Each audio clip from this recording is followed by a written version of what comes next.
And now we will finish our work on the villain's left leg. The same rules apply here. We'll first check for our arcs, and then we will polish the fall. So let's go ahead and grab our control objects. And we'll also unhide the don't select layer, so we can keep track of our knees and elbows, keep track of their controls. And we'll get started. Alright, so with the left leg control selected, let's go ahead and view its trajectory. It doesn't look too bad. So moving forward, on about frame 40, we can go ahead and tweak this so that we bring it down and over. And then a few frames after that, on about 38, we can add an in-between, bringing this back. Not much at all. And that's really all there is to it for this leg's arc. So we can now turn off trajectories and focus on the time after the foot lands. So we'll need to have it slide. And what's great is that what we could do, given its direction, is have it slide in the opposite direction that our right leg slides in. So that will create a very nice change between the two legs. So in about frame 51, let's go there and have the left leg continue to slide in the direction it fell in. A little bit more over to the character's right. Alright, let's see how this looks when we play back. Okay, so at this point, I'd like to have it slide back a bit. It was sliding too far to the right and wasn't sliding back enough, so I just wanted to tweak it so that get a little bit of both here. Great. All right, so now we can start to focus on the fall. Let's go to our rotate tool and take a look at the follow through in the ankle. So in frame 40, we can go ahead and have the ankle rotate away from the direction it's falling in. So we get some nice follow through when we do that. Don't worry about the knees just yet.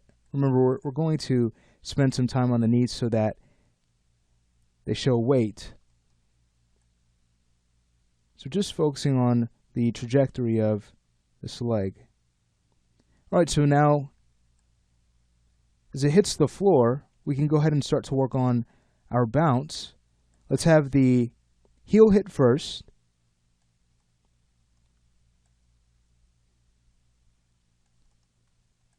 So we'll keep with the follow through, having the heel hit. I've just rotated the heel up. And then we can go ahead and translate the foot up a bit here on 44.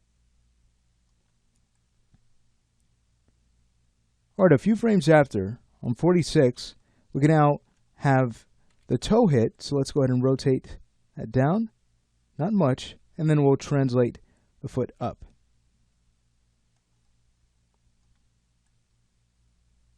Great.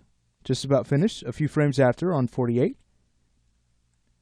Rotate the heel up, not as much, and then we'll drop the leg in the x-axis.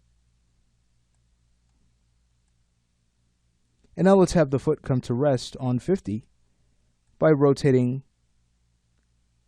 the ankle down and then lifting the foot up very slightly. So here's what we end up with. A nice bounce that's at a different beat than the right leg. All to make this fall look very convincing. Very cool. Okay, well, we have the knee to work on, so let's go ahead and take care of that to finish up here.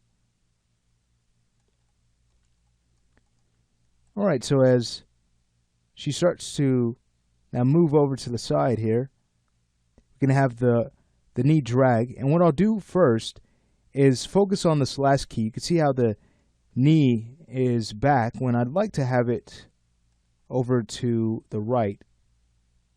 Since it's going to move in that direction anyway, might as well take care of that on 44. Now we don't even need this key on 40. We could go ahead and just delete that to see where that would bring us. All right, so we're having this very nice fall now from that left knee. But on 40, I'd like to bring it down just a little bit more here for more drag.